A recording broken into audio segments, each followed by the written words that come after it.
فجر کی نماز جو سورج طلوع ہونے سے پہلے ہوتی ہے، اور قبل الغروب سے مراد ظہر اور عصر کی نمازیں ہیں۔ وَمِنَ اللَّيْلِ فَسَبِّحْهُ، اس سے مراد رات کی نماز یعنی عشاء اور تہجد کی نماز ہے، اور مغرب بھی رات کا ہی ایک حصہ ہو جاتا ہے کیونکہ سورج غروب ہو چکا ہوتا ہے۔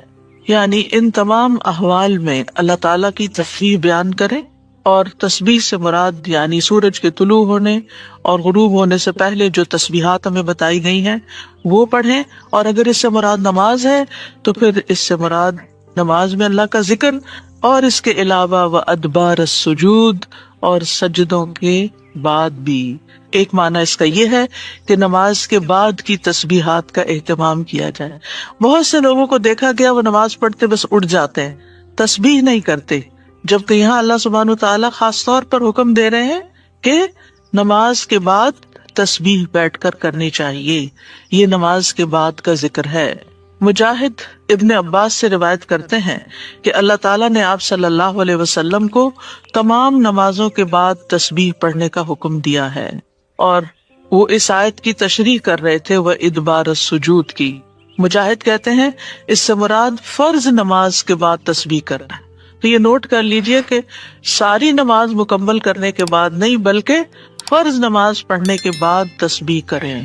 دوسرا معنی اس کا کیا کیا گیا ہے کہ فرض نماز کے بعد نفل نماز بھی پڑھیں، کیونکہ صبح عربی میں نفل نماز کے لیے بھی آتا ہے، یعنی فرض نماز کے بعد نفلی نماز بھی ادا کریں۔ اور تیسرا معنی اس کا کیا گیا ہے کہ مغرب کی نماز کے بعد 2 رکعت بھی پڑھیں، یعنی ان کو بھی تسبیح کا نام دیا گیا ہے۔ اسی طرح سورۃ الطور میں اللہ تعالیٰ فرماتے ہیں وَاصْبِرْ لِحُكْمِ رَبِّكَ فَإِنَّكَ بِأَعْيُنِنَا وَسَبِّحْ بِحَمْدِ رَبِّكَ حِينَ تَقُومُ وَمِنَ اللَّيْلِ فَسَبِّحْهُ وَإِدْبَارَ النُّجُومِ، اور آپ اپنے رب کے حکم کے آنے تک صبر کیجئے، پس بے شک آپ ہماری نگاہوں کے سامنے ہیں، اور جس وقت آپ کھڑے ہوتے ہیں آپ اپنے رب کی حمد کے ساتھ تسبیح کیجئے، اور رات کو بھی اور ستاروں کے پلٹنے کے بعد بھی اس کی تسبیح کیجئے۔ یہاں بھی نبی صلی اللہ علیہ وسلم کو صبر کا حکم دیا گیا ہے کہ آپ اپنے رب کا حکم آنے تک صبر کرتے رہیں۔ فَإِنَّكَ بِأَعْيُنِنَا، آپ ہماری نگاہوں کے سامنے ہیں، آپ ہماری توجہ میں ہیں، ہماری نظروں میں ہیں، ہمارے علم میں ہیں، آپ ہماری حفاظت میں ہیں۔ یعنی عربی کے محاورے کے مطابق کوئی نگاہوں میں ہو کا مطلب یہ کہ ہم اس کی نگرانی کر رہے ہیں، حفاظت کر رہے ہیں، جسے موسیٰ علیہ السلام کے بارے میں اللہ تعالیٰ نے فرمایا وَلِتُصْنَعَ عَلَىٰ عَيْنِي، تاکہ آپ کی پرورش میری آنکھوں کے سامنے کی جائے، یعنی میری حفاظت اور حراست کے ساتھ۔ اور وَسَبِّحْ بِحَمْدِ رَبِّكَ حِينَ تَقُومُ، اس کا معنی ہے کہ جب آپ مجلس سے اٹھیں تو تسبیح کریں، جب نیند سے اٹھیں تو تسبیح کریں، جب نماز کے لیے اٹھیں تو تسبیح کریں، اور نماز میں بھی تسبیح کریں۔ اور اسی طرح تسبیح کے 2 اور معنی بھی کیے گئے ہیں کہ رکوع اور سجدوں میں تسبیح کریں، اور پھر دعائے استفتاح میں تسبیح کریں، سبحانک اللہم و بحمدک، یہاں بھی تسبیح ہے۔ تو آپ دیکھ رہے ہیں کہ ہم دن میں کتنی بار اللہ سبحانہ و تعالیٰ کی تسبیح بیان کرتے ہیں۔ وَمِنَ اللَّيْلِ فَسَبِّحْهُ، رات میں بھی تسبیح کریں، اور اس سے مراد رات کی نماز، رات کی تسبیح ہے، جیسے بیڈ پہ جاتے ہوئے تسبیحات فاطمہ نبی صلی اللہ علیہ وسلم نے حضرت فاطمہ کو سکھائی تھی تاکہ ان کی تھکاوٹ دور ہو جائے۔ نماز کے علاوہ بھی تسبیح کرتے رہنا چاہیے۔ ادبار النجوم کے بھی 3 معنی ہیں۔ ایک معنی کیا گیا ہے فجر سے پہلے کی 2 رکعتیں پڑھنا۔ نبی صلی اللہ علیہ وسلم یہ رکعتیں نہ سفر میں چھوڑتے تھے نہ گھر میں، کبھی بھی آپ نے یہ سنت نماز نہیں چھوڑی۔ اور پھر اسی طرح اس سے مراد فجر کی 2 رکعات بھی لی گئی، اور نماز کے بعد کی تسبیح بھی مراد ہے۔ ان دونوں آیات سے پتہ چلتا ہے کہ نماز کے بعد بھی ذکر کرنے کی اہمیت اور ضرورت ہے، جس سے بہت سے لوگ غافل ہوتے ہیں۔ قرآن مجید میں اللہ تعالیٰ فرماتے ہیں فَإِذَا قَضَيْتُمُ الصَّلَاةَ فَاذْكُرُوا اللَّهَ قِيَامًا وَقُعُودًا وَعَلَىٰ جُنُوبِكُمْ، پھر جب تم نماز پوری کر چکو تو اللہ کو کھڑے، بیٹھے اور اپنے پہلوؤں پر لیٹے ہوئے یاد کرو۔ یعنی بعض اوقات ایسا ہوتا ہے کہ آپ نماز پڑھ لیتے ہیں اور پھر سمجھتے ہیں کہ ہم اللہ کے ذکر سے فارغ ہو گئے، اور اب ہم دنیا کے کام میں لگ جائیں. ہاں دنیا کے کام 2-3 طرح سے ہی ہوتے ہیں. یا کھڑے ہو کے کوئی کام ہو رہا ہوتا ہے, آپ کچن میں چلے جاتے ہیں, کوکنگ کر رہے ہیں, آپ اپنا ذکر جاری رکھیں. یا پھر آپ بیٹھ گئے ہیں اور بیٹھ کے کوئی کام کر رہے ہیں, تسبیح جاری رکھیں, ذکر جاری رکھیں. اور اسی طرح اگر آپ لیٹ گئے آرام کرنے کے لیے تو بھی ذکر جاری رکھیں. یعنی ہر حال میں اللہ تعالیٰ کا ذکر کرتے رہیں. اسی طرح سورۃ جمعہ میں اللہ تعالیٰ فرماتے ہیں فَإِذَا قُضِيَتِ الصَّلَاةُ فَانتَشِرُوا فِي الْأَرْضِ وَابْتَغُوا مِن فَضْلِ اللَّهِ وَاذْكُرُوا اللَّهَ كَثِيرًا لَعَلَّكُمْ تُفْلِحُونَ. پھر جب نماز پوری کر لی جائے تو زمین میں پھیل جاؤ اور اللہ کے فضل سے تلاش کرو, یعنی اپنے دنیا کا کام کاروبار کرو اور اللہ کو بہت یاد کرو. یعنی اپنے بزنس آورز میں بھی, اپنی جاب پر بھی اللہ کو نہیں بھولنا. کیوں؟ لعلکم تفلحون, تاکہ تم فلاح پاؤ, کامیاب ہو جاؤ. اسی طرح اللہ سبحانہ و تعالیٰ رمضان کے روزے مکمل کرنے کے بعد کس چیز کا حکم دیتے ہیں؟ وَلِتُكْمِلُوا الْعِدَّةَ وَلِتُكَبِّرُوا اللَّهَ عَلَى مَا هَدَاكُمْ وَلَعَلَّكُمْ تَشْكُرُونَ. اور تاکہ تم تعداد پوری کرو, اور تاکہ تم اللہ کی بڑائی بیان کرو, تکبیرات پڑھو, اور اس پر کہ اس نے تم کو ہدایت بخشی, اور تاکہ تم شکر ادا کرو. اسی طرح حج کے مناسک ادا کرنے کے بعد بھی ذکر کا حکم ہے. فَإِذَا قَضَيْتُم مَّنَاسِكَكُمْ فَاذْكُرُوا اللَّهَ كَذِكْرِكُمْ آبَاءَكُمْ أَوْ أَشَدَّ ذِكْرًا. پھر جب تم اپنے حج کے مناسک پورے کر چکو تو اللہ کو یاد کرو جس طرح اپنے باپ دادا کو یاد کیا کرتے تھے, بلکہ اس سے بھی زیادہ یاد کرنا. یعنی باپ دادا کو یاد کرنے, ماں باپ کو یاد کرنے سے بھی زیادہ اللہ کا ذکر کیا کرو, اللہ سبحانہ و تعالیٰ کو زیادہ یاد کیا کرو. کیونکہ انسانوں کی یاد انسانوں کو دکھی کرتی ہے, لیکن اللہ کی یاد دلوں کے اطمینان کا باعث بنتی ہے, دلوں کے اندر سکون کا باعث بنتی ہے. الا بذکر اللہ تطمئن القلوب, خبردار اللہ کے ذکر سے دلوں کو اطمینان نصیب ہوتا ہے. تو آپ نے دیکھا کہ تمام عبادات کے بعد ذکر کا حکم ہے, تسبیح کا حکم ہے, تکبیر کا حکم ہے. اسی طرح نماز کے بعد خاص طور پر, یعنی نماز پڑھتے ہی اٹھ نہیں جانا چاہیے, بلکہ وہاں بیٹھ کر بھی اللہ کا ذکر کرنا چاہیے, اور اس میں غفلت نہیں برتنی چاہیے اور سستی نہیں ہونی چاہیے. بعض لوگ سلام پھیرتے ہی سنت پڑھنے کے لیے کھڑے ہو جاتے ہیں. جیسے آج کل تراویح میں جلدی ہوتی ہے لوگوں کو, تو بس فرض نماز پڑھی, آیت الکرسی کا بھی ٹائم نہیں ملتا کہ جلدی سے سنت کا ہوتا ہے کہ اگر آیت الکرسی پڑھنے بیٹھ گئے تو سنت رہ جائے گی, امام صاحب تراویح شروع کر دیں گے. تو سوچتے ہو کہ جب گھر سے نکل ہی آئے اللہ کی یاد کے لیے تو کم از کم مسنون مستحب طریقے سے ہی ہم ساری عبادات کریں, تاکہ وہ دل کو پھر اطمینان بھی نصیب ہو. بہرحال ایک نماز کے بعد فوراً اگلی نہیں شروع کر دینی چاہیے, اس کے بیچ کے وقفے میں اللہ کا ذکر کرنا چاہیے. نبی صلی اللہ علیہ وسلم فجر کی نماز کے بعد طلوع آفتاب تک نماز کی جگہ بیٹھے رہتے تھے, اور فجر ارلی شروع کرتے تھے, اندھیرے میں شروع کرتے تھے, اور فجر پڑھنے کے بعد بیٹھے رہتے اور ذکر کرتے رہتے. سماک بن حرب کہتے ہیں, میں نے جابر بن سمرہ سے عرض کیا, کیا آپ رسول اللہ صلی اللہ علیہ وسلم کے پاس بیٹھے تھے؟ انہوں نے فرمایا کہ ہاں بہت زیادہ, میں بہت بیٹھتا رہا ہوں آپ کے پاس. آپ اپنی نماز کی جگہ سے کھڑے نہیں ہوتے تھے جس جگہ صبح کی نماز پڑھتے تھے جب تک کہ سورج نہ نکل آتا, پھر جب سورج نکل آتا تو آپ کھڑے ہو جاتے. اسی طرح ایک اور روایت میں آتا ہے, نبی صلی اللہ علیہ وسلم جب فجر کی نماز پڑھتے تھے تو اپنی جگہ بیٹھے رہتے یہاں تک کہ سورج خوب اچھی طرح طلوع ہو جاتا, تو پھر اس وقت کیا کرتے تھے؟ اشراق کے نوافل.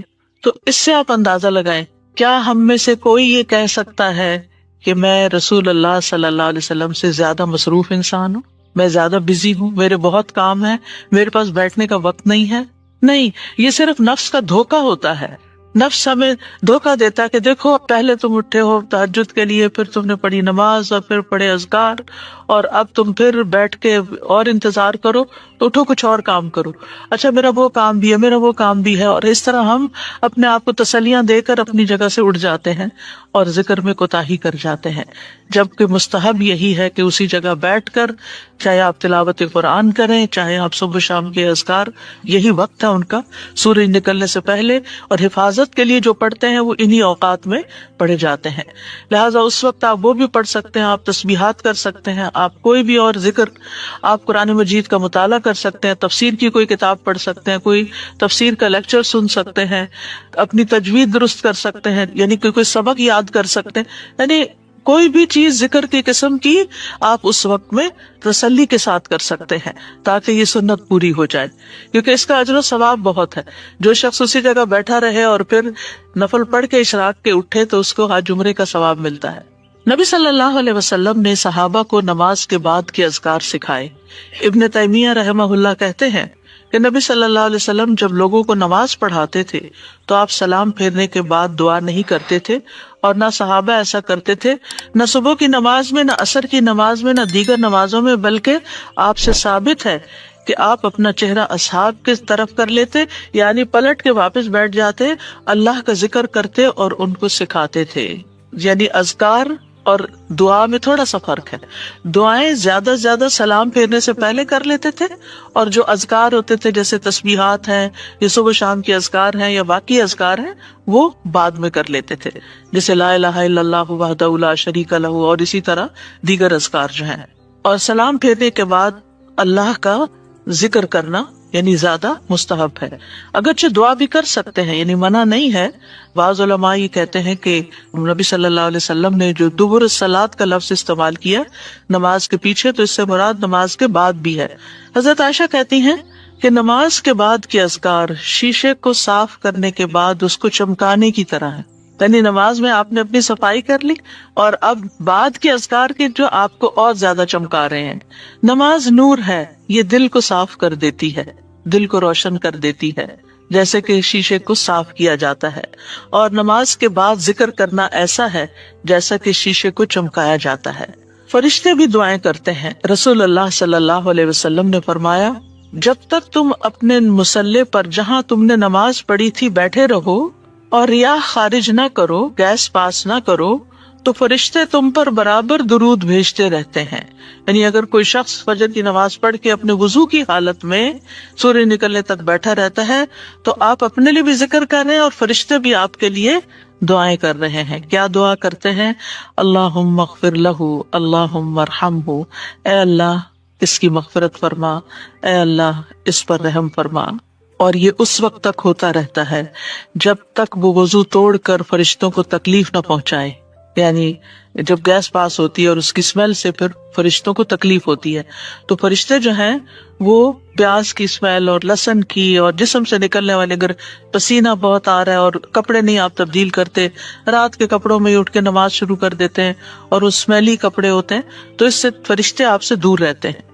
اور اسی طرح اگر یعنی خوراک میں کوئی ایسی چیز ہے کہ آپ کی گیس میں بہت اسمیل ہے تو یہ چیز بھی فرشتوں کو تکلیف دیتی ہے اگر آپ مصلی پر بیٹھے ہیں یا آپ ذکر کی حالت میں ہیں.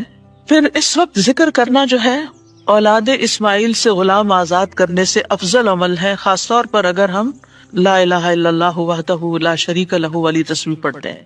ابو امامہ سے مروی ہے, رسول اللہ صلی اللہ علیہ وسلم نے فرمایا, سورج طلوع ہونے تک میں بیٹھ کر اللہ تعالیٰ کا ذکر کروں, اس کی بڑائی, اس کی حمد و تسبیح اور تحلیل کروں, یہ مجھے اولاد اسماعیل میں سے 2 غلام آزاد کرنے سے زیادہ محبوب. یعنی اس وقت کا ذکر ایسا ہے جیسے آپ نے اتنا بڑا صدقہ بھی کر دیا. اسی طرح عصر کے بعد سورج غروب ہونے تک ذکر کرنا مجھے اولاد اسماعیل میں سے 4 غلام آزاد کرنے سے زیادہ محبوب ہے. یعنی عصر پڑھ کر بھی آپ مغرب تک ذکر کر سکتے ہیں. اگر عام دنوں میں نہیں تو آپ جمعے کے دن تو کر ہی سکتے ہیں کیونکہ اس دن دعائیں قبول ہوتی ہیں. لیکن عموماً ہم اپنی غفلت اور سستی کی وجہ سے کوئی اور کام شروع کر دیتے ہیں اور ہم ان قیمتی اوقات کی قدر نہیں کرتے, ہماری پرائرٹیز نہیں ہوتی. یعنی انسان کو جب پتہ چلتا ہے کہ یہ بزنس کا پیک آور ہے تو وہ کیا کرتا ہے, اس وقت کہیں اور سیر کو چلا جاتا ہے؟ نہیں, اس وقت وہ سارے کام چھوڑ کر اس کام کی طرف متوجہ ہو جاتا ہے جو اس کو سب سے زیادہ فائدہ دینے والا ہے. تو اسی طرح بعض سلف صالحین کہتے ہیں کہ ہم نے جمعے کے دن عصر کے بعد مغرب تک جو دعا کی ہماری قبول ہوئی. یعنی یہ قبولیت دعا کا خاص وقت ہوتا ہے. جیسے صبح کا وقت بکرتن نماز فجر سے لے کر سورج نکلنے تک کا ہے, بڑا ہی قیمتی وقت ہے ذکر اذکار کے لیے, اسی طرح عصر کی نماز سے لے کر مغرب تک کا وقت بھی بڑا ہی قیمتی ہے. تو اس میں آپ دیکھیے خصوصاً آج کل آپ روزے سے ہیں، روزہ دار کی بھی دعا قبول ہوتی ہے، اور اس میں بھی امت کے نیک لوگوں کا طریقہ یہی رہا ہے کہ وہ روزہ کھلنے سے پہلے سارے کام چھوڑ دیتے تھے اور ذکر اذکار میں مصروف ہو جاتے تھے، دعائیں کرنے میں مصروف ہو جاتے تھے. تو آپ بھی اپنے لیے کچھ پلان اس طرح کریں کہ جمعے کا دن اور ہم کم از کم رمضان کا مہینہ عصر کا وقت جو ہے اس سے پہلے اپنے کام ختم کر کے مصلی پہ بیٹھے یا کرسی پہ بیٹھے، یا لیٹنا چاہتے تو لیٹ جائیں، کیونکہ پہلی آیت یہی بتائی گئی تھی نا کہ آپ کھڑے یا بیٹھے یا لیٹے ہر حال میں اللہ کا ذکر کر سکتے ہیں. الذین یذکرون اللہ قیاما وقعودا وعلی جنوبہم، وہ جو اللہ کا ذکر کرتے ہیں کھڑے بیٹھے اور لیٹے، جس بھی پوزیشن میں آپ کرنا چاہیں آپ ذکر کر سکتے ہیں، اور اس میں تسبیح کیجئے، حمد و ثنا کیجئے اللہ تعالیٰ کی، اور دعائیں مانگیے. اور الحمدللہ ہمارے پاس کتابوں کی شکل میں دعاؤں کا اتنا پیارا ذخیرہ ہے، جو مسنون اوتھینٹک دعائیں قرآن و سنت سے ہم نے جمع کی ہیں. اگر زبانی یاد ہے تو بہت ہی اچھا کہ دل لگا کے زبانی پڑھے، اور اگر زبانی یاد نہیں تو ان کو کھول لیجئے اور پڑھنا شروع کر دیجئے، اور صرف پڑھتے نہ جائیں. اس وقت کوئی قرات کا وقت نہیں ہے، یہ مانگنے کا وقت ہے. دیکھ دیکھ کر اس طرح پڑھیں دعا کو جیسے آپ مانگ رہے ہیں اللہ تعالیٰ سے، تو انشاءاللہ آپ کے دین دنیا آخرت کے سارے مسائل حل ہوں گے، اور ایک پرامن پرسکون زندگی بسر کریں گے اگر ان اوقات کی آپ قدر کر لیں. کیونکہ جو قبولیت کے اوقات ہیں ان کو گنوانا نہیں چاہیے، ان کو ہاتھ سے جانے نہیں دینا چاہیے. آپ صبح فجر کے وقت مثلا اگر رمضان میں ہر روز 1 سپارہ پڑھتے ہیں، آدھا سپارہ فجر کے بعد پڑھ لیں، آدھا سپارہ عصر کے بعد پڑھ لیں، تو اس طرح بیلنس بھی ہو جائے گا، آپ کا دل نہیں گھبرا. کیونکہ ہمارا نفس جو ہے نا وہ اتنا آزاد منشا کہ وہ کہیں ایک جگہ بیٹھنے کی قید قبول نہیں کرتا. وہ بار بار ہمیں کہتا ہے اچھا فون چیک کر لو، اچھا وہ کر لو وہ کر لو، اور توجہ یکسوئی سے ہمیں ذکر اذکار نہیں کرنے دیتا. تو اس کو ٹیم کرنے میں، اس کو ڈسپلن کرنے میں وقت لگے گا. لیکن ونس ایک دفعہ آپ عادی ہو گئے، آپ نے اس گھوڑے کو قابو کر لیا، آپ نے اس کو بٹھا لیا. جیسے بچے کو بٹھانے میں مشکل ہوتی ہے، لیکن جب بیٹھ جاتے ہیں بیٹھ جاتے ہیں، تو پھر انشاءاللہ آپ دیکھیں گے کہ آپ کے لیے یہ گھڑیاں بڑی پر لذت ہو جائیں گی. آپ ان گھڑیوں کو انجوائے کریں گے، آپ کا اور زیادہ دل چاہے گا کہ کاش یہ اور لمبی ہو جائے. اچھا روزہ کھل گیا، اوہ ابھی تو میرا یہ بھی اور یہ بھی ٹارگٹ پورا نہیں ہوا.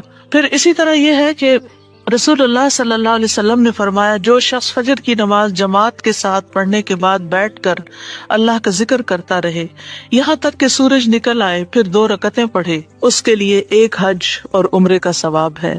انس فرماتے ہیں پھر رسول اللہ صلی اللہ علیہ وسلم نے 3 بار فرمایا پورا پورا پورا، یعنی پورا ثواب حج عمرے کا، پورا ثواب حج عمرے کا، پورا ثواب. یعنی آپ سوچئے کہ حج عمرہ کرنا کوئی آسان کام ہے؟ مشکل کام ہے، جس میں مال بھی انوالو، آپ کے ایفرٹ بھی، آپ کا گھر چھوڑنا بھی، سب کچھ. لیکن اگر آپ کو ایک مصلی پہ بیٹھ کے اتنا بڑا اجر و ثواب ملتا ہے تو اور کیا چاہیے. صرف بات ہے اپنے نفس کو منانے کی، اپنے دل کو اور اپنے آپ کو ڈسپلن کرنے کی. اور ایک دفعہ آپ نے شروع کر لیا، اور اگر نہیں ہو پا رہا تو اللہ سے دعا کریں کہ اللہ تعالیٰ توفیق دے دے، اللہ تعالیٰ آسان کر دے، تو انشاءاللہ آپ کے لیے آسانی بھی ہو جائے گی. پھر اسی طرح نبی صلی اللہ علیہ وسلم نے فرمایا، اللہ تعالیٰ فرماتا ہے کہ میں اپنے بندے کے ساتھ ہوتا ہوں جب وہ مجھے یاد کرتا ہے اور میری یاد میں اپنے ہونٹ ہلاتا ہے. اور ایسے لوگ جو ذکر میں آگے ہوتے ہیں وہ درجات میں بھی بہت آگے ہیں، سبقت لے جانے والے ہیں، فالسابقون السابقون ہیں. رسول اللہ صلی اللہ علیہ وسلم نے فرمایا مفردون سبقت لے گئے. صحابہ نے پوچھا یا رسول اللہ مفردون کون ہوتے ہیں؟ آپ صلی اللہ علیہ وسلم نے فرمایا جو اللہ کے ذکر میں مشغول رہتے ہیں، یعنی ہر وقت ان کا دھیان اپنے رب کی طرف ہوتا ہے. کیونکہ ذکر میں دل میں بھی یاد ذکر کہلاتا ہے، زبان سے کچھ بولنا بھی ذکر ہے، اور اس کے علاوہ قرآن کی تلاوت، نماز، یہ ساری ذکر کی قسمیں ہیں. یعنی کچھ فارمل ہے، کچھ انفارمل ہے، کچھ خبر ہے یعنی جیسے تسبیحات وغیرہ ہوتی، کچھ میں دعا ہوتی ہے، طلب ہوتی ہے، اللہ تعالیٰ سے اپنی حاجت مانگتے ہیں. یہ ساری چیزیں ذکر میں شمار ہوتی ہیں. اب آ جاتے ہیں ہم نماز کے بعد کے اذکار کے متعلق، اور یہ اذکار بھی آپ کو اس کتاب میں ملیں گے. نماز کے اذکار یعنی نماز کے اندر کے ذکر بھی اور نماز کے بعد کے بھی. نماز کا سلام پھیرتے ہی نماز ختم ہو جاتی ہے. اس کے بعد سب سے پہلے کہنا چاہیے اللہ اکبر ایک بار، اور تھوڑا سا بلند آواز سے، جس سے پتا چلے کہ نماز پڑھ لی ہے. اللہ اکبر. ابن عباس کہتے ہیں میں نبی صلی اللہ علیہ وسلم کی نماز کے مکمل ہونے کو تکبیر کی وجہ سے سمجھ جاتا تھا. یعنی مثلا کوئی نفل پڑھ رہا ہے تو آپ کو نہیں پتا چلتا کہ پڑھ چکا یا نہیں، لیکن اگر اس نے بلند آواز سے کہہ دیا اللہ اکبر تو پتا چل گیا کہ ہاں اس کی نماز مکمل ہو گئی ہے. کیوں اللہ اکبر کہیں؟ کہ اللہ ہر چیز سے بڑا. آپ دیکھیں ہم نے نماز کا آغاز کس سے کیا تھا؟ اللہ اکبر سے کیا تھا، اور نماز میں کئی بار ہم نے اللہ اکبر کہا، اور اب نماز کے اختتام پر بھی اللہ اکبر، رمضان کے اختتام پر بھی اللہ اکبر، یعنی اللہ کی تکبیر بیان کرنا. اللہ سبحانہ وتعالیٰ قرآن مجید میں فرماتے ہیں اُتْلُ مَا أُوحِيَ إِلَيْكَ مِنَ الْكِتَابِ وَأَقِمِ الصَّلَاةَ إِنَّ الصَّلَاةَ تَنْهَى عَنِ الْفَحْشَاءِ وَالْمُنكَرِ وَلَذِكْرُ اللَّهِ أَكْبَرُ وَاللَّهُ يَعْلَمُ مَا تَصْنَعُونَ. کتاب میں سے جو آپ کی طرف وحی کیا گیا ہے اس کی تلاوت کیجیے اور نماز قائم کیجیے. بے شک نماز بے حیائی اور برائی سے روکتی ہے، اور یقیناً اللہ کا ذکر تو سب سے بڑی چیز ہے، اور اللہ کو معلوم ہے جو کچھ تم کرتے ہو. تو اللہ کا ذکر سب سے بڑی چیز، اور اس ذکر میں اللہ کو سب سے بڑا قرار دینا سب سے بڑی چیز. اور نبی صلی اللہ علیہ وسلم اور پھر صحابہ کا طریقہ بھی یہی تھا کہ آپ فرض نمازوں کے بعد ذکر کرتے اور آوازیں بلند کرتے. یعنی نماز کے بعد کا ذکر جو ہے اس میں آواز اونچی ہوتی ہے. ابن عباس اس بات سے معلوم کر لیتے کہ لوگوں نے سلام پھیر لیا ہے کیونکہ وہ ان کے ذکر کی آواز سنتے تھے. یعنی مطلب یہ ہے کہ نماز کے بعد اللہ اکبر بھی اونچی آواز میں، استغفر اللہ استغفر اللہ استغفر اللہ یہ بھی ذرا اونچی آواز میں. یعنی ایک ہوتا ہے سری ذکر، یعنی دل ہی دل میں پکارنا، اور ایک ہوتا ہے جہری، جس میں یہ ذکر جو نماز کے بعد ہوتا ہے اس کو تھوڑا اونچی آواز میں کرنا چاہیے.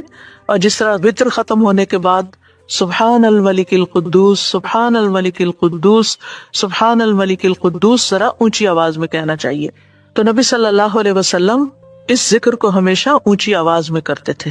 ٹھیک ہے، یعنی آپ کی اقتداء، آپ کی پیروی ہر معاملے میں یہ عبادت کے درجات کو بڑھا دیتی ہے. اور اس میں ہم یہ بھی دیکھتے ہیں کہ صحابہ کرام جو تھے وہ نبی صلی اللہ علیہ وسلم کی صرف سنت کو نہیں، سیرت کو بھی آگے بیان کرتے تھے کہ آپ نے کوئی کام کیا اور کس طریقے سے کیا. مثلاً ذکر کیا اور کس طرح کیا، بلند آواز سے کیا یا آہستہ آواز سے کیا، بیٹھ کر کیا یا کھڑے ہو کر کیا. اور پھر آپ دیکھیے کہ نماز کے بعد اذکار جو ہیں وہ زیادہ پسندیدہ ہیں، یعنی دعاؤں کی نسبت زیادہ اذکار. ٹھیک ہے، اور پھر اسی طرح آپ دیکھیے کہ دوسرا ذکر جو آپ کریں گے وہ ہے استغفر اللہ 3 بار. استغفر اللہ استغفر اللہ. صوبان کہتے ہیں رسول اللہ صلی اللہ علیہ وسلم جب اپنی نماز سے فارغ ہوتے تھے تو 3 مرتبہ استغفار فرماتے تھے، 3 بار استغفار کرتے. ولید کہتے ہیں میں نے اوزائی سے پوچھا آپ استغفار کس طرح فرمایا کرتے تھے؟ تو انہوں نے کہا آپ فرماتے تھے استغفر اللہ استغفر اللہ. اب نماز پڑھ لی ہے، استغفر اللہ کیوں؟ اس لیے کہ ہم تو نماز کا حق بھی ادا نہیں کرتے. ہمارا دھیان کہاں سے کہاں چلا جاتا ہے، ہم کئی دفعہ بھول جاتے ہیں، ہمیں سجدہ سہو کرنا تک یاد نہیں رہتا، ہمیں کچھ پتہ نہیں ہوتا ہم نے کون سی سورت پڑھی، کیا تلاوت کی. ہو سکتا ہے تلاوت میں کوئی غلطی کر دیں، ہو سکتا ہے کہ تسبیح کی جگہ کچھ اور پڑھ دیں بھول چوک کے. تو ہم نماز کے اندر بھی بہت کچھ غلط کرتے رہتے ہیں جانے انجانے.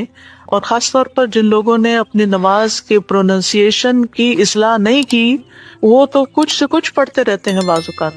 یعنی پروننسیشن صحیح نہ ہونا جو ہے وہ الفاظ کے مطلب کو ہی بدل دیتا ہے. اس لیے پہلی پرائرٹی میں کوئی ایسا ٹیچر ڈھونڈیے کہ جو آپ کی نماز سن کے اس کا پروننسیشن آپ کو ٹھیک کرتے. بہرحال نماز کے بعد استغفر اللہ استغفر اللہ. اور ایک اور چیز، نماز پڑھنے کے بعد انسان کو ایک فیلنگ ہوتی ہے کہ میں نے کچھ کیا ہے، لیکن جب انسان استغفر اللہ کہتا ہے تو اس میں عاجزی کا اظہار ہوتا ہے کہ اللہ تیرا حق ادا نہیں کیا، مجھے ابھی بھی گناہوں کی بخشش کی ضرورت ہے. اور آپ دیکھیں کہ یہ الفاظ نبی صلی اللہ علیہ وسلم ادا کرتے تھے جن کے اگلے پچھلے سارے گناہ معاف کر دیے گئے تھے. تو جو شخص نماز کے بعد استغفار پڑھتا ہے وہ اپنی نمازوں پر کبھی فخر غرور تکبر نہیں کر سکتا کہ میں بڑا نمازی ہوں، میں بڑا پرہیزگار ہوں، میں بڑا عبادت گزار ہوں، نہیں، وہ یہ دیکھے گا کہ میں نے حق ادا نہیں کیا، میرے سے جو کمی کوتاہی ہوئی ہے اللہ تعالیٰ اس کو معاف کر دے، جو چیز مکمل طور پر ادا کرنی چاہیے تھی اس کو اس طرح نہیں ادا کیا، کچھ نہ کچھ کوتاہی واقع ہو گئی، تو اس بخشش کے طلب کرنے سے اللہ تعالیٰ کوتاہی سے درتا ذل جلال والاکرام، اے اللہ تو سراپا سلامتی ہے اور تجھی سے سلامتی حاصل ہوتی ہے، تو بڑی برکتوں والا ہے اے جلال و اکرام والے۔ یعنی استغفار کے بعد پھر فوراً بعد اللہ تعالیٰ کی تعریف اور یہ ذکر۔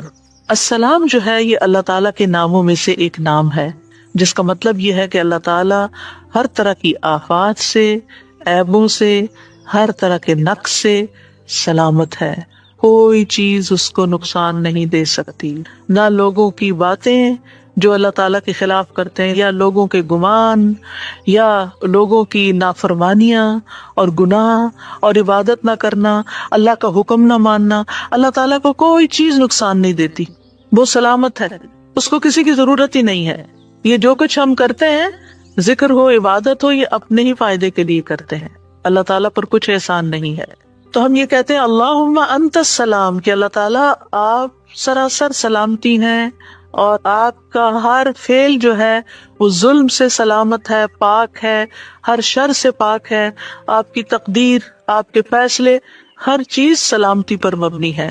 وَمِنْكَ السَّلَامُ، سلامتی تیری ہی طرف سے آتی ہے، یعنی تو ہی سلامتی دیتا ہے یا تو ہی سلامتی کو روک لیتا ہے، سلامتی کا مالک بھی تو ہی ہے، تو سلامت رکھے تو ہم سلامت ہیں۔ تو یہ تعلق اللہ تعالیٰ سے انسان اپنا ظاہر کرتا ہے، انسان اپنے رب کے بارے میں کیا سمجھتا ہے۔ تبارکتا، تبارکتا کا لفظ برکت سے ہے، جس کا مطلب ہوتا ہے کثرت سے کسی چیز کا بڑھنا اور قائم رہنا، یعنی تیری خیرات و برکات بہت زیادہ ہیں۔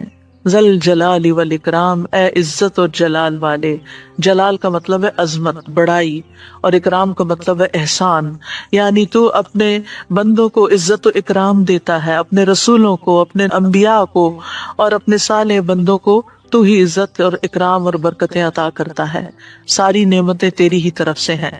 اور یہ کتنا خوبصورت ذکر ہے جو ہم ہر نماز کے بعد کرتے ہیں، یا جو نہیں کر رہے ہیں انہیں لازمت کرنا چاہیے، کہ اللہ سبحانہ وتعالیٰ سے ہم اپنے اچھے گمان کا اظہار کرتے ہیں اور ایک طرح سے انڈائریکٹلی سلامتی اور برکت طلب بھی کرتے ہیں۔ آپ دیکھیے عموماً ہم جب کسی چیز کے اندر فائدہ دیکھتے ہیں تو ہم خیر اس سے وابستہ کر لیتے ہیں، یہ ہے تو کام ہوگا، یہ نہیں تو کام ہی نہیں ہوگا۔ مثلاً آپ کوئی قلم خریدتے ہیں اور اس سے لکھنا شروع کرتے ہیں اور آپ کو اچھا لگتا ہے، یا آپ اس سے جو لکھنا چاہتے تھے آرٹیکل یا کوئی چیز یا نوٹس اپنے تو بڑے اچھے لکھ پاتے ہیں، تو آپ کہنے لگتے ہیں یہ قلم بڑا مبارک ہے، ٹھیک ہے بھائی قلم اچھا ہے، فائدہ دے رہا ہے آپ کو، لیکن اصل تو اللہ نے آپ کے لیے یہ وسیلہ بنایا کہ اس نے آپ تک یہ پہنچایا۔ تو اصل برکت اور خیر اور سلامتی کا منبع اللہ رب العزت کی ذات ہے۔ چیزوں کے ساتھ مت چمٹ جائیے اور ان پر اتنے ڈیپینڈنٹ نہ ہو جائیں کہ اللہ کو بھول جائیں اور اللہ تعالیٰ کی نعمت اور اللہ تعالیٰ کا احسان یاد نہ کریں۔ تو اس لیے ہر نماز کے بعد ہم اس بات کا اقرار کرتے ہیں کہ ساری برکتیں تیری ذات سے ہیں یا رب، ساری سلامتی تیری طرف سے ہے یا رب، عزت اور اکرام تیری ہی طرف سے ہے یا رب، تو ہی جس کو چاہے اس پر احسان فرماتا ہے، لہٰذا ہم یہ سب کچھ تجھ سے ہی طلب کرتے ہیں۔ پھر آپ دیکھیے چوتھا ذکر ہے لا الہ الا اللہ وحدہ لا شریک لہ لہ الملک ولہ الحمد وہو علی کل شیء قدیر۔ یہ بھی آپ 3 بار پڑھ سکتے ہیں، یہ بھی ذکر ہے، یعنی 3 مرتبہ اللہ تعالیٰ کی توحید کا اقرار۔ مغیرہ بن شعبہ جو وحی کے کاتب تھے ان سے مروی ہے کہ معاویہ رضی اللہ عنہ نے مغیرہ کو لکھا کہ کوئی حدیث جو آپ نے رسول اللہ صلی اللہ علیہ وسلم سے سنی ہو وہ مجھے لکھ کر بھیجیں۔ راوی کہتے ہیں کہ مغیرہ رضی اللہ عنہ نے انہیں لکھا کہ میں نے آپ صلی اللہ علیہ وسلم سے سنا ہے آپ اپنی نماز سے فارغ ہونے کے بعد 3 مرتبہ یہ پڑھا کرتے تھے لا الہ الا اللہ وحدہ لا شریک لہ لہ الملک ولہ الحمد وہو علی کل شیء قدیر۔ سب سے پہلے توحید کا اقرار کہ اللہ ایک ہے، وہی الہ ہے، وہی خالق ہے، مالک ہے، رب ہے، معبود ہے۔ پھر اس بات کا انکار کہ کوئی اس کا شریک ہو، لا شریک لہ، اور پھر لہ الملک، بادشاہت بھی اسی کی ہے، معبود بھی وہی ہے، بادشاہ بھی وہی ہے، اور ایسا بادشاہ ہے وَلَهُ الْحَمْدُ کہ اس کی تعریف ہے، دنیا کے بادشاہوں کا حشر ہوتا دیکھا ہے آپ نے، ان کے ساتھ کیا کیا جاتا ہے، لیکن اللہ سبحانہ تعالیٰ کی بادشاہت پر کوئی آنچ نہیں آتی، کوئی اس کو ہلا نہیں سکتا، کوئی اس کو نقصان نہیں دے سکتا، کوئی اس پر باتیں نہیں بنا سکتا، کوئی اس کا نقص نہیں نکال سکتا کہ اللہ تعالیٰ نے آسمان میں یہ کیا چیز بنا دی، اب زمین میں کیا بنا دی، نہیں، وَلَهُ الْحَمْدُ، اسی کی ہے تعریف، یعنی ایسا بادشاہ کہ جو قابل تعریف ہے، اور ایسا بادشاہ کہ وَهُوَ عَلَى كُلِّ شَيْءٍ قَدِيرٌ۔ دنیا کے بادشاہ انتہائی بس لاچار ہوتے ہیں، ان کے ہاتھ میں کچھ نہیں ہوتا، وہ انسانوں کے محتاج ہوتے ہیں، انسانوں کی خدمت کے، انسانوں کی مدد کے، انسانوں کے مال کے محتاج ہوتے ہیں۔ یہ بادشاہت کیا بادشاہت ہے جس کی ساری ڈیپینڈنسی لوگوں کے اوپر ہے؟ تو اصل بادشاہت تو اللہ کی ہے کہ جو ہر چیز پر پوری قدرت رکھتا ہے۔ تو آپ اس احساس کے ساتھ اگر اللہ تعالیٰ کا یہ ذکر کرتے ہیں تو آپ کا دل ایک سکون سے بھر جائے گا، ایک خوشی سے بھر جائے گا کہ میں ایسی ہستی کو جانتی ہوں، ایسی ذات کو جانتی ہوں کہ جو اتنی خوبیوں کی مالک ہے۔ کیونکہ یہ انسان کی فطرت میں ہے، انسان کی نفسیات میں ہے کہ وہ کسی چیز کی تعریف کر کے خوش ہوتا ہے، اور عام طور پر ہم صرف سامنے نظر آنے والی چیزوں کی تعریف کر کر کے خوش ہوتے رہتے ہیں، اور تھوڑے دن کے بعد وہ بھی خراب ہو جاتی ہے، وہ تعریف بھی ساتھ ہی چلی جاتی ہے۔ انسان ہے تو مر جاتے ہیں، ان کے اعمال ہے تو ختم ہو جاتے ہیں، اور کبھی وہ اچھے ہوتے ہیں اور پلٹ بھی جاتے ہیں، وہ کہاں گئی تعریفیں؟ جوان ہے تو بڑھاپے میں ساری تعریفیں چلی گئی، مالدار تھے تو غریب ہوئے تو ساری تعریفیں چلی گئی، اسی طرح علم ہے اور جنون لاحق ہو گیا تو ساری تعریفیں چلی گئی، سب کچھ الٹ گیا۔ اور دنیا کے یہ سارے نظارے آپ نے دیکھے ہوں گے کہ جب ہر نعمت لوگوں پر الٹ جاتی، اسی لیے ہم دعا کرتے ہیں نا کہ اللہم انی اعوذ بک من زوال نعمتک، کہ اللہ نعمتوں کے زوال سے بچانا، کہ انتہائی تکلیف دہ چیز ہے، لیکن یہ ایک دنیا کا قانون ہے، یہ سب کچھ ہوتا ہے اور ہماری آنکھیں دیکھتی ہیں، لیکن اللہ سبحانہ وتعالی ان سب چیزوں سے پاک ہے، اس کو کوئی زوال نہیں اور اس کا کوئی کچھ بگاڑ نہیں سکتا، اور وہ ہر چیز پر پوری طرح قادر ہے، جو چاہے کر سکتا ہے، اور تعریف اسی کے لیے ہے۔ پانچواں ذکر، لا الہ الا اللہ وحدہ لا شریک لہ، لہ الملک ولہ الحمد وہو علی کل شیء قدیر، اللہم لا مانع لما اعطیت ولا معطی لما منعت ولا ينفع ذا الجد منک الجد۔ اللہ کے سوا کوئی الہ نہیں، وہ اکیلا ہے، اس کا کوئی شریک نہیں، بادشاہت اسی کی ہے اور تمام تعریف اسی کے لیے ہے، اور وہ ہر چیز پر پوری طرح قدرت رکھنے والا ہے۔ اے اللہ، جو کچھ تو نے دیا ہے اسے کوئی روکنے والا نہیں، اور جو کچھ تو نے روک دیا اسے کوئی دینے والا نہیں، اور کسی مالدار کو تیری بارگاہ میں اس کا مال نفع نہیں پہنچا سکتا۔ ابتدا میں تو وہی اللہ کی توحید بیان ہوئی، اس کی بادشاہت اور اس کی حمد کا ذکر ہے اور اس کی قدرت کا ذکر ہے، اور اس کے بعد کہ جو اللہ نے دیا، جو وہ دینا چاہتا ہے اسے کوئی روک نہیں سکتا۔ یہاں بھی آپ دیکھیں، مانگ کچھ نہیں رہی، یہ ذکر ہے، یہ دعا نہیں، یہ کیا ہے؟ ذکر ہے، اور جو کچھ تو نے روک دیا کوئی دے ہی نہیں سکتا، اور سارے ہی مالدار فقیر ہیں، اور خاص طور پر تیرے سامنے فقیر ہیں۔ یا ایھا الناس انتم الفقراء الی اللہ واللہ هو الغنی الحمید، اے لوگو تم سب اللہ کے فقیر ہو، اللہ کے محتاج ہو، اور اللہ ہی غنی، مالدار اور وہی قابل تعریف ہے۔ واللہ هو الغنی الحمید، ٹھیک ہے۔ نبی صلی اللہ علیہ وسلم جب سلام پھیرتے تھے تو یہ دعا پڑھا کرتے تھے یا یہ ذکر کیا کرتے تھے، اور اس میں آپ دیکھیے کہ یہ جو عقیدہ ہے نا کہ اللہ دے نہیں سکتا، یہ انسان کو بڑا اطمینان دے دیتا ہے۔ اگر کوئی چیز، کوئی خیر آپ کی طرف آنے سے رکی ہوئی ہے تو وہ اللہ ہی نے روکی ہوئی ہے، آپ پر رحمت کی بدگمان نہ ہو، اس سے کسی وجہ سے رکی ہوئی ہے۔ آپ کسی کی کوئی اچھی چیز دیکھتے ہیں، کسی کا مینشن دیکھتے ہیں تو سوچتے ہیں کتنا خوش قسمت ہے، کتنے بڑے گھر میں رہتا ہے، کسی کے پاس فراری دیکھتے ہیں تو آپ کہتے ہیں واہ کتنا خوش قسمت ہے، لیکن آپ کو نہیں پتا کہ یہی چیزیں اس کے لیے کتنی بڑی آزمائش بنی ہوئی ہیں، آپ نہیں جانتے، اور اگر اللہ نے آپ کو نہیں دی تو آپ کو بہت سے شر سے محفوظ رکھا ہوا ہے۔ تو اللہ کا روکنا بھی خیر کا باعث ہوتا ہے، یہ سبق پکا کر لیں کہ جب اللہ تعالیٰ کوئی چیز نہیں دیتا یا دیر سے دیتا ہے یا روک لیتا ہے اور کوئی چارہ نہیں ہوتا، آپ کہتے ہیں میری کوئی دعا، میرا کوئی طریقہ کام نہیں آ رہا، تو اس میں بھی کوئی خیر ہوتی ہے، کیونکہ جو اللہ نے مقدر میں لکھا ہے وہ پہنچ کے رہے گا۔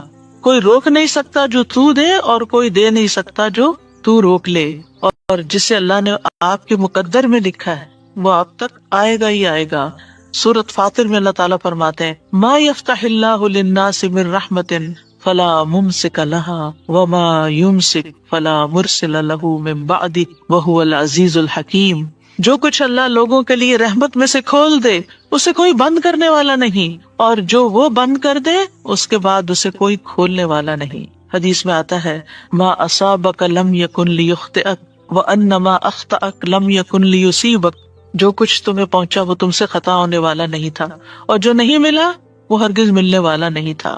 قرآن مجید میں سورۃ الرعد میں اللہ تعالیٰ فرماتے ہیں وَإِذَا أَرَادَ اللَّهُ بِقَوْمٍ سُوءًا فَلَا مَرَدَّ لَهُ. جب اللہ کسی قوم کے ساتھ برائی کا ارادہ کر لیتا ہے تو اس کو کوئی پھیرنے والا نہیں، کوئی سپر پاور اس ملک کی مدد نہیں کر سکتی اگر اللہ نے اس کے لیے جنگ کا فتنہ یا کسی اور طرح کی کوئی آزمائش لکھی ہے. یہ اللہ کے فیصلے ہوتے ہیں. یا اللہ نے کسی قوم کو تباہ کرنے کا فیصلہ کر لیا ہو تو کوئی اس کو روک نہیں سکتا. لہٰذا ہمیں اللہ پر ہی بھروسہ کرنا چاہیے اور ہر حال میں ایسی پریشان کن باتوں پر اللہ تعالیٰ ہی کی طرف رجوع کر لینا چاہیے.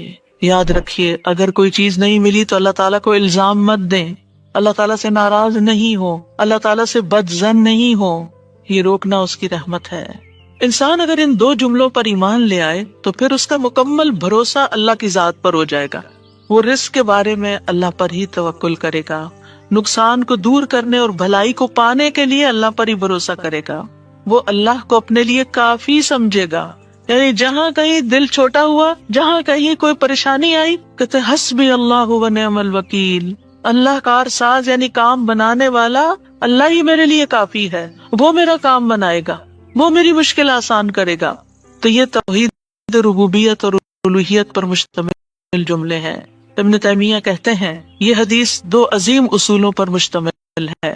نمبر 1 توحید ربوبیت، اور وہ ہے جسے اللہ دینا چاہے اسے کوئی روک نہیں سکتا، اور جسے وہ روک دے اسے کوئی نہیں دے سکتا. بس بندہ اللہ ہی پر توکل کرتا ہے اور اسی سے مانگتا رہتا ہے، کیونکہ دینا جو اس نے ہے. تو پھر کسی اور سے کیوں مانگے گا، کسی اور سے توقع لگا کے کیوں بیٹھ جائے گا. در پہ کیا ہے، صرف اللہ ہی نے کرنا ہے جو کرنا ہے. اس سے عقیدہ توحید پکا ہوتا چلا جاتا ہے. نہ ہے وَلَا يَنْفَعُ ذَا الْجَدِّ مِنْكَ الْجَدِّ. عام طور پر انسان یہ سمجھتا ہے میرے پاس مال ہے، مجھے کوئی مشکل نہیں. یعنی جب کوئی کام سامنے آتا ہے نا تو فوراً دیکھتا ہے کتنا ہے بینک میں، کتنا کیش رکھا ہے، کیا ہے میرے پاس، کتنی پراپرٹی ہے. یعنی فوراً انسان کا دماغ گھوم کے اس طرف چلا جاتا ہے نا بہت ہے، انف ہے، کام ہو جائے گا. اللہ چاہے گا تو ہوگا. صرف آپ کے مال سے کچھ نہیں ہوتا. آپ سارا لگا دیں، بزنس میں پورا لاس ہو سکتا ہے.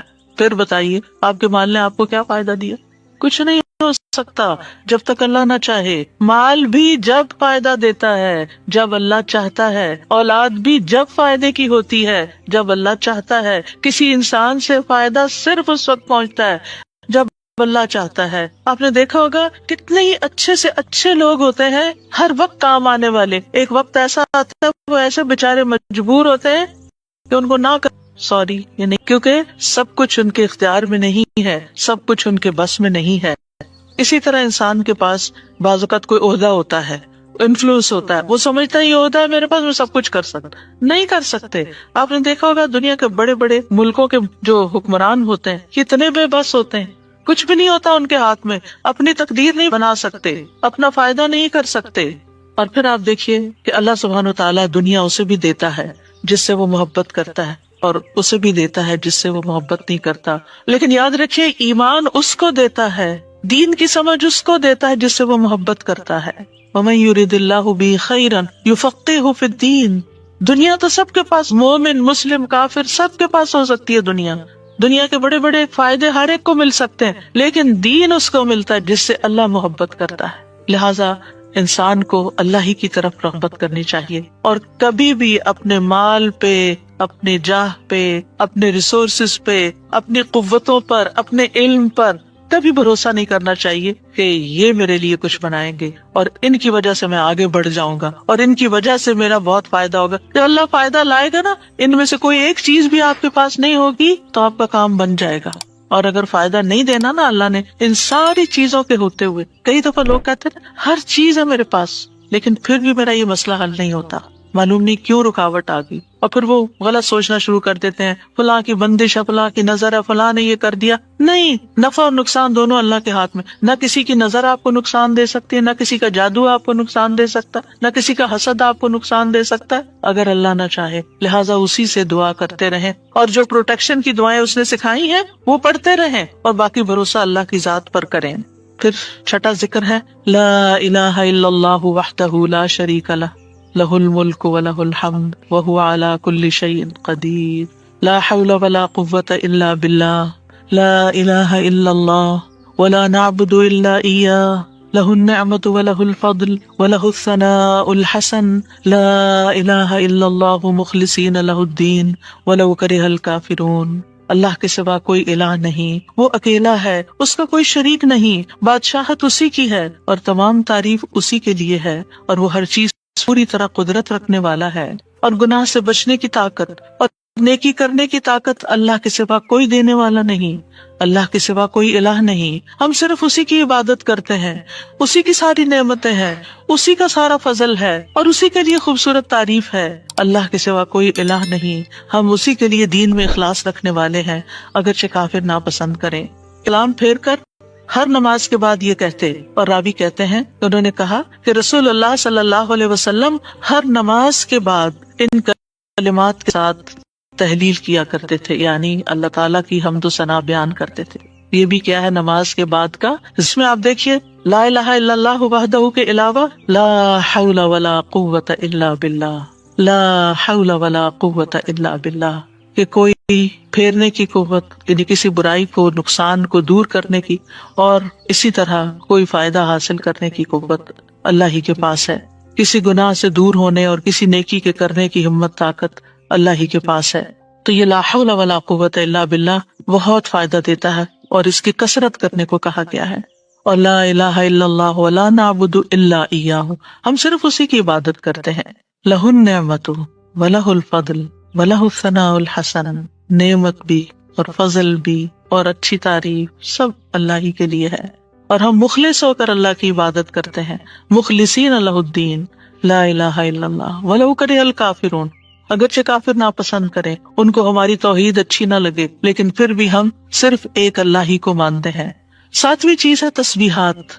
سبحان اللہ 33 بار، الحمدللہ 33 بار، اور اللہ اکبر 33 بار، اور 34ویں بار لا الہ الا اللہ وحدہ لا شریک لہ لہ الملک ولہ الحمد وہو علی کل شیء قدیر.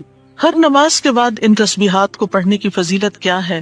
ابو ہریرہ کہتے ہیں رسول اللہ صلی اللہ علیہ وسلم نے فرمایا، جس آدمی نے ہر نماز کے بعد 33 مرتبہ سبحان اللہ، 33 مرتبہ الحمدللہ اور 33 مرتبہ اللہ اکبر کہا تو یہ 99 کلمات ہو گئے.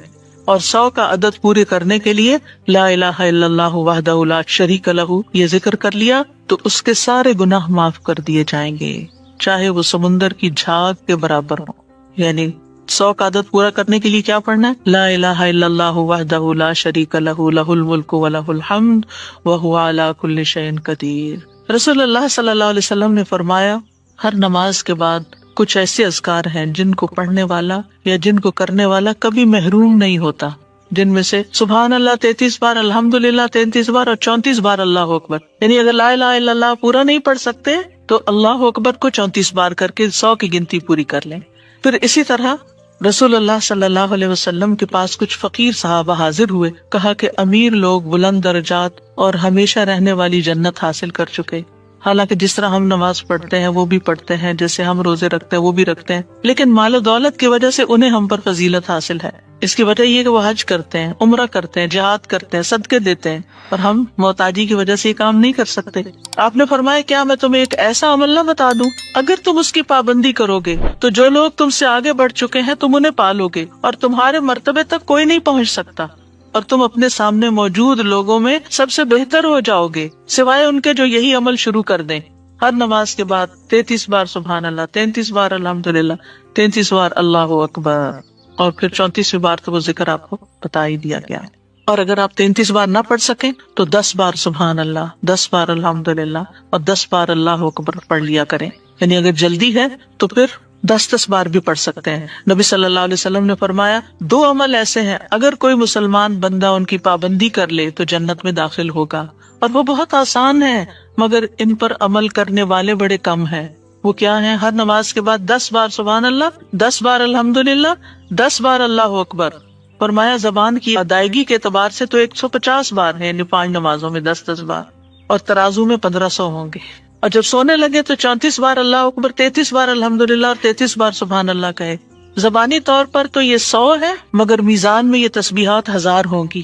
اور وہ کہتے ہیں یقیناً میں نے رسول اللہ صلی اللہ علیہ وسلم کو دیکھا، آپ انہیں اپنے ہاتھ سے شمار کرتے تھے. اور پھر کہتے ہیں دائیں ہاتھ سے، تو کرنے کا طریقہ کیا ہے؟ 3 دفعہ اوپر کو جائیے سبحان اللہ سبحان اللہ سبحان اللہ، اور 3 دفعہ نیچے کو آ جائیے سبحان اللہ سبحان اللہ سبحان اللہ. 1 انگلی پہ 6 بار ہو گیا. تو آپ کی 5 انگلیاں، تو 5 کو 6 دفعہ ضرب دیں تو کیا ہوتا ہے؟ 30. اور 3 دفعہ اور پڑھ لیں، اور اگر 34 ہے تو 1 اور پڑھ لیں. تو اس طرح ایک ہی ہاتھ پر، دائیں ہاتھ پر یہ تسبیحات آسانی سے پڑھی جا سکتی ہیں، کیونکہ ہاتھ سے تسبیح کرنا زیادہ پسندیدہ ہے. حضرت عبداللہ بن عمر کہتے ہیں میں نے رسول اللہ صلی اللہ علیہ وسلم کو دیکھا، آپ داہنے ہاتھ کی انگلیوں پر تسبیح کو شمار کرتے تھے، اور آپ نے صحابیات کو حکم دیا تھا کہ وہ اللہ کی تکبیر، تقدیس، تحلیل کی پابندی اختیار کریں اور اپنی انگلیوں پر شمار کریں، کیونکہ ان سے سوال ہوگا اور یہ بلوائی جائیں گی. قیامت کے دن ہاتھ بولیں گے، تو اگر ان پہ تسبیح آپ پڑھتے ہیں تو یہ بول کے بتائیں گے ہم تو اللہ کا ذکر کرتے رہے. 8ویں چیز ہے آیت الکرسی. اللہ لا الہ الا هو الحی القیوم لا تأخذه سنة ولا نوم له ما في السماوات وما في الارض من ذا الذي يشفع عنده الا بإذنه يعلم ما بين أيديهم وما خلفهم ولا يحيطون بشيء من علمه إلا بما شاء وسع كرسيه السماوات والأرض ولا يؤوده حفظهما وهو العلي العظيم. پورا اللہ کا تعارف ہے. اللہ وہ ہے کہ اس کے سوا کوئی معبود نہیں، وہ زندہ ہے، ہر چیز کو قائم رکھنے والا ہے، نہ اسے کچھ اونگ پکڑتی ہے اور نہ کوئی نیند. اسی کا ہے جو کچھ آسمانوں میں ہے اور جو کچھ زمین میں ہے. کون ہے جو اس کے پاس اس کی اجازت کے بغیر سفارش کرے؟ وہ جانتا ہے جو کچھ ان کے سامنے اور جو کچھ ان کے پیچھے ہے، اور وہ اس کے علم میں سے کسی چیز کا احاطہ نہیں کر سکتے مگر جتنا وہ چاہے. اس کی کرسی آسمانوں اور زمین کو سمائے ہوئے ہے. اور یہاں تسبیح سے مراد یا تو ظاہری تسبیح ہے یعنی اللہ تعالیٰ کی پاکی بیان کرنا، یا پھر اس سے مراد نماز ہے. یعنی جب لوگوں کی باتیں تکلیف دے تو آپ اللہ سے نماز کے ذریعے مدد مانگیں. فاستعینوا بالصبر والصلاۃ. اور پھر قبل طلوع الشمس سے مراد فجر کی نماز جو سورج طلوع ہونے سے پہلے ہوتی ہے، اور قبل الغروب سے مراد ظہر اور عصر کی نمازیں ہیں. وَمِنَ اللَّيْلِ فَسَبِّحْهُ، اس سے مراد رات کی نماز یعنی عشاء اور تہجد کی نماز ہے. اور مغرب بھی رات کا ہی ایک حصہ ہو جاتا ہے کیونکہ سورج غروب ہو چکا ہوتا ہے. یعنی ان تمام احوال میں اللہ تعالیٰ کی تسبیح بیان کریں، اور تسبیح سے مراد یعنی سورج کے طلوع ہونے اور غروب ہونے سے پہلے جو تسبیحات ہمیں بتائی گئی ہیں وہ پڑھیں. اور اگر اس سے مراد نماز ہے تو پھر اس سے مراد نماز میں اللہ کا ذکر، اور اس کے علاوہ وَأَدْبَارَ السُّجُودِ، اور سجدوں کے بعد بھی. ایک معنی اس کا یہ ہے کہ نماز کے بعد کی تسبیحات کا اہتمام کیا جائے. بہت سے لوگوں کو دیکھا گیا وہ نماز پڑھتے بس اٹھ جاتے ہیں، تسبیح نہیں کرتے، جبکہ یہاں اللہ سبحانہ وتعالیٰ خاص طور پر حکم دے رہے ہیں کہ نماز کے بعد تسبیح بیٹھ کر کرنی چاہیے. یہ نماز کے بعد کا ذکر ہے. مجاہد ابن عباس سے روایت کرتے ہیں کہ اللہ تعالیٰ نے آپ صلی اللہ علیہ وسلم کو تمام نمازوں کے بعد تسبیح پڑھنے کا حکم دیا ہے، اور وہ اس آیت کی تشریح کر رہے تھے وہ ادبار السجود کی. مجاہد کہتے ہیں اس سے مراد فرض نماز کے بعد تسبیح کرنا. تو یہ نوٹ کر لیجئے کہ ساری نماز مکمل کرنے کے بعد نہیں بلکہ فرض نماز پڑھنے کے بعد تسبیح کریں. دوسرا معنی اس کا کیا کیا گیا ہے کہ فرض نماز کے بعد نفل نماز بھی پڑھیں، کیونکہ صبح عربی میں نفل نماز کے لیے بھی آتا ہے، یعنی فرض نماز کے بعد نفلی نماز بھی ادا کریں. اور تیسرا معنی اس کا کیا گیا ہے کہ مغرب کی نماز کے بعد 2 رکعت بھی پڑھیں، یعنی ان کو بھی تسبیح کا نام دیا گیا ہے. اسی طرح سورۃ الطور میں اللہ تعالیٰ فرماتے ہیں واصبر لحكم ربك فإنك بأعيننا وسبح بحمد ربك حين تقوم ومن الليل فسبح وإدبار النجوم. اور آپ اپنے رب کے حکم کے آنے تک صبر کیجئے، پس بے شک آپ ہماری نگاہوں کے سامنے ہیں، اور جس وقت آپ کھڑے ہوتے ہیں آپ اپنے رب کی حمد کے ساتھ تسبیح کیجئے، اور رات کو بھی اور ستاروں کے پلٹنے کے بعد بھی اس کی تسبیح کیجئے. یہاں بھی نبی صلی اللہ علیہ وسلم کو صبر کا حکم دیا. آپ اپنے رب کا حکم آنے تک صبر کرتے رہیں. فَإِنَّكَ بِأَعْيُنِنَا، آپ ہماری نگاہوں کے سامنے ہیں، آپ ہماری توجہ میں ہیں، ہماری نظروں میں ہیں، ہمارے علم میں ہیں، آپ ہماری حفاظت میں ہیں. عربی کے محاورے کے مطابق کوئی نگاہوں میں ہو اس کی نگرانی کر رہے ہیں، حفاظت کر رہے ہیں. جسے موسیٰ علیہ السلام کے بارے میں فرمایا وَلِتُصْنَعَ عَلَىٰ عَيْنِي، آپ کی پرورش ہم نے کی جائے، یعنی میری حفاظت اور حراست کے ساتھ. اور وَسَبِّحْ بِحَمْدِ رَبِّكَ حِينَ تَقُومُ، اس کا معنی ہے کہ جب آپ مجلس سے اٹھیں تو تسبیح کریں، جب نیند سے اٹھیں تو تسبیح کریں، جب نماز کے لیے اٹھیں تو تسبیح کریں، اور نماز میں بھی تسبیح کریں. اور اسی طرح تسبیح کے دو اور معنی بھی کیے گئے ہیں کہ رکوع اور سجدوں میں تسبیح کریں، اور پھر دعائے استفتاح میں تسبیح کریں. سبحانک اللہم و بحمدک، یہاں بھی تسبیح ہے. تو آپ دیکھ رہے ہیں کہ ہم دن میں کتنی بار اللہ سبحانہ و تعالیٰ کی تسبیح بیان کرتے ہیں. وَمِنَ اللَّيْلِ فَسَبِّحْ، رات میں بھی تسبیح کریں، اور اس سے مراد رات کی نماز، رات کی تسبیح ہے. جیسے بیڈ پہ جاتے ہوئے تسبیحات فاطمہ نبی صلی اللہ علیہ وسلم نے حضرت فاطمہ کو سکھائی تھی تاکہ ان کی تھکاوٹ دور ہو جائے. نماز کے علاوہ بھی تسبیح کرتے رہنا چاہیے. ادبار النجوم کے بھی 3 معنی ہیں. ایک معنی کیا گیا ہے فجر سے پہلے کی 2 رکعتیں پڑھنا. نبی صلی اللہ علیہ وسلم یہ رکعتیں نہ سفر میں چھوڑتے تھے نہ گھر میں، کبھی بھی آپ نے یہ سنت نماز نہیں چھوڑی. اور پھر اسی طرح اس سے مراد فجر کی 2 رکعات بھی لی گئی، اور نماز کے بعد کی تسبیح بھی مراد ہے. ان دونوں آیات سے پتہ چلتا ہے کہ نماز کے بعد بھی ذکر کرنے کی اہمیت اور ضرورت ہے، جس سے بہت سے لوگ غافل ہوتے ہیں. قرآن مجید میں اللہ تعالیٰ فرماتے ہیں فَإِذَا قَضَيْتُمُ الصَّلَاةَ فَاذْكُرُوا اللَّهَ قِيَامًا وَقُعُودًا وَعَلَىٰ جُنُوبِكُمْ، پھر جب تم نماز پوری کر چکو تو اللہ کو کھڑے، بیٹھے اور اپنے پہلوؤں پر لیٹے ہوئے یاد کرو. یعنی بعض اوقات ایسا ہوتا ہے کہ آپ نماز پڑھ لیتے ہیں اور پھر سمجھتے ہیں کہ ہم اللہ کے ذکر سے فارغ ہو گئے اور اب ہم دنیا کے کام میں لگ جائیں. ہاں، دنیا کے کام 2-3 طرح سے ہی ہوتے ہیں. یا کھڑے ہو کے کوئی کام ہو رہا ہوتا ہے، آپ کچن میں چلے جاتے ہیں، کوکنگ کر رہے ہیں، آپ اپنا ذکر جاری رکھیں. یا پھر آپ بیٹھ گئے ہیں اور بیٹھ کے کوئی کام کر رہے ہیں، تسبیح جاری رکھیں، ذکر جاری رکھیں. اور اسی طرح اگر آپ لیٹ گئے آرام کرنے کے لیے تو بھی ذکر جاری رکھیں. یعنی ہر حال میں اللہ تعالیٰ کا ذکر کرتے رہیں. اسی طرح سورۃ جمعہ میں اللہ تعالیٰ فرماتے ہیں فَإِذَا قُضِيَتِ الصَّلَاةُ فَانتَشِرُوا فِي الْأَرْضِ وَابْتَغُوا مِن فَضْلِ اللَّهِ وَاذْكُرُوا اللَّهَ كَثِيرًا لَعَلَّكُمْ تُفْلِحُونَ. پھر جب نماز پوری کر لی جائے تو زمین میں پھیل جاؤ اور اللہ کے فضل سے تلاش کرو، یعنی اپنے دنیا کا کام کاروبار کرو اور اللہ کو بہت یاد کرو. یعنی اپنے بزنس آورز میں بھی، اپنی جاب پر بھی اللہ کو نہیں بھولنا. کیوں؟ لعلکم تفلحون، تاکہ تم فلاح پاؤ، کامیاب ہو جاؤ.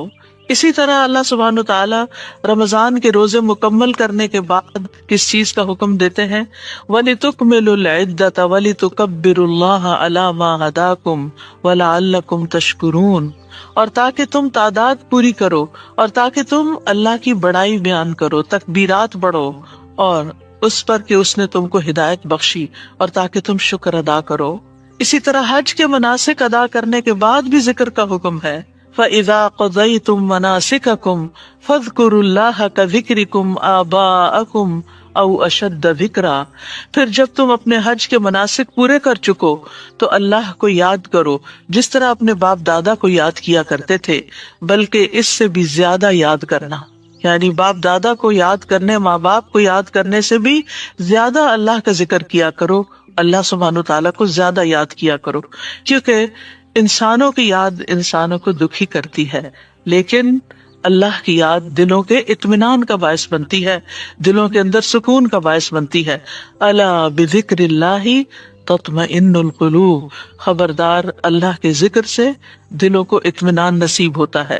تو آپ نے دیکھا کہ تمام عبادات کے بعد ذکر کا حکم ہے، تسبیح کا حکم ہے، تکبیر کا حکم ہے. اسی طرح نماز کے بعد خاص طور پر، یعنی نماز پڑھتے ہی اٹھ نہیں جانا چاہیے، بلکہ وہاں بیٹھ کر بھی اللہ کا ذکر کرنا چاہیے، اور اس میں غفلت نہیں برتنی چاہیے اور سستی نہیں ہونی چاہیے. بعض لوگ سلام پھیرتے ہی سنت پڑھنے کے لیے کھڑے ہو جاتے ہیں. جیسے آج کل تراویح میں جلدی ہوتی ہے لوگوں کو، تو بس فرض نماز پڑھی، آیت الکرسی کا بھی ٹائم نہیں ملتا کہ جلدی سے سنت کا ہوتا ہے کہ اگر آیت الکرسی پڑھنے بیٹھ گئے تو سنت رہ جائے گی، امام صاحب تراویح شروع کر دیں گے. تو سوچتے ہو کہ جب گھر سے نکل ہی آئے اللہ کی یاد کے لیے تو کم از کم مسنون مستحب طریقے سے ہی ہم ساری عبادات کریں تاکہ وہ دل کو پھر اطمینان بھی نصیب ہو. بہرحال ایک نماز کے بعد فوراً اگلی نہیں شروع کر دینی چاہیے، اس کے بیچ کے وقفے میں اللہ کا ذکر کرنا چاہیے. نبی صلی اللہ علیہ وسلم فجر کی نماز کے بعد طلوع آفتاب تک نماز کی جگہ بیٹھے رہتے تھے، اور فجر ارلی شروع کرتے تھے، اندھیرے میں شروع کرتے تھے، اور فجر پڑھنے کے بعد بیٹھے رہتے اور ذکر کرتے رہتے. سماک بن حرب کہتے ہیں، میں نے جابر بن سمرہ سے عرض کیا، کیا آپ رسول اللہ صلی اللہ علیہ وسلم کے پاس بیٹھے تھے؟ انہوں نے فرمایا کہ ہاں، بہت زیادہ، میں بہت بیٹھتا رہا ہوں آپ کے پاس. آپ اپنی نماز کی جگہ سے کھڑے نہیں ہوتے تھے جس جگہ صبح کی نماز پڑھتے تھے جب تک کہ سورج نہ نکل آتا، پھر جب سورج نکل آتا تو آپ کھڑے ہو جاتے. اسی طرح ایک اور روایت میں آتا ہے، نبی صلی اللہ علیہ وسلم جب فجر کی نماز پڑھتے تھے تو اپنی جگہ بیٹھے رہتے یہاں تک کہ سورج خوب اچھی طرح طلوع ہو جاتا. تو پھر اس وقت کیا کرتے تھے؟ اشراق کے نوافل. تو اس سے آپ اندازہ لگائیں، کیا ہم میں سے کوئی یہ کہہ سکتا ہے کہ میں رسول اللہ صلی اللہ علیہ وسلم سے زیادہ مصروف انسان ہوں، میں زیادہ بزی ہوں، میرے بہت کام ہے، میرے پاس بیٹھنے کا وقت نہیں ہے؟ نہیں، یہ صرف نفس کا دھوکا ہوتا ہے. نفس ہمیں دھوکا دیتا کہ دیکھو پہلے تم اٹھے ہو تہجد کے لیے، پھر تم نے پڑھی نماز اور پھر پڑھے اذکار، اور اب تم پھر بیٹھ کے اور انتظار کرو، اٹھو کچھ اور کام کرو، اچھا میرا وہ کام بھی ہے، میرا وہ کام بھی ہے. اور اس طرح ہم اپنے آپ کو تسلیاں دے کر اپنی جگہ سے اٹھ جاتے ہیں اور ذکر میں کوتاہی کر جاتے ہیں، جبکہ مستحب یہی ہے کہ اسی جگہ بیٹھ کر چاہے آپ تلاوت قرآن کریں، چاہے آپ صبح شام کے اذکار، یہی وقت ہے ان کا سورج نکلنے سے پہلے، اور حفاظت کے لیے جو پڑھتے ہیں وہ انہی اوقات میں پڑھے جاتے ہیں. لہٰذا اس وقت آپ وہ بھی پڑھ سکتے ہیں، آپ تسبیحات کر سکتے ہیں، آپ کوئی بھی اور ذکر، آپ قرآن مجید کا مطالعہ کر سکتے ہیں، تفسیر کی کوئی کتاب پڑھ سکتے ہیں، کوئی تفسیر کا لیکچر سن سکتے ہیں، اپنی تجوید درست کر سکتے ہیں، یعنی کوئی سبق یاد کر سکتے ہیں. یعنی کوئی بھی چیز ذکر کی قسم کی آپ اس وقت میں تسلی کے ساتھ کر سکتے ہیں تاکہ یہ سنت پوری ہو جائے، کیونکہ اس کا اجر و ثواب بہت ہے. جو شخص اسی جگہ بیٹھا رہے اور پھر نفل پڑھ کے اشراق کے اٹھے تو اس کو حج عمرے کا ثواب ملتا ہے. نبی صلی اللہ علیہ وسلم نے صحابہ کو نماز کے بعد کے اذکار سکھائے.